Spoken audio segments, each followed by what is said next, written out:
Alright, so once configuration is complete, you see that the JDRC now shows us our implement settings. This again will give us our ability to edit, remove, or change. Our section setup information is right here, so if we wanted to make any kind of changes to that section, we can do that here. The next thing is going to be our settings tab across the top. First will be our control valve setup.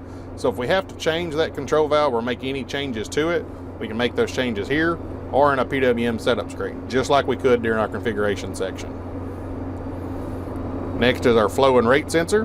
This would be our pulses and rates per section. It gives us information. Ultimately, when you're looking for this type of information, this is the information that's going to come from the encoder. The encoder translates 100% to a rate controller on a liquid rig.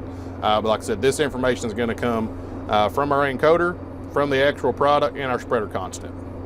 Now, when you get ready to calibrate a spreader, so if we want to go to our catch test or our applied product calibration, this catch test is one of the things we would back up underneath the rig, catch a certain amount of product, enter those numbers in here. You get a shortcut key just to it right here. We don't have to go deep into the setup to find that calibration.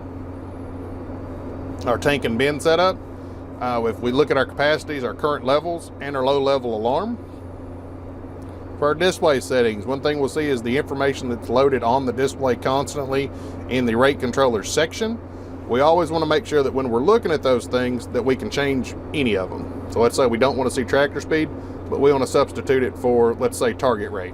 So now we would see our target rate on the home screen. For pressure sensor, since this is a dry rig, pressure is not something we're looking for.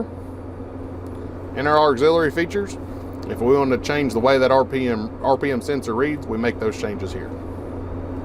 Next is our alarm setup. We can get it for each product. And our rate setup.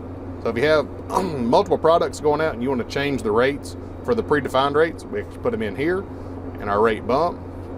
One thing to remember here, if we want to change to map-based prescriptions, we do that here. We're going to leave it on predefined.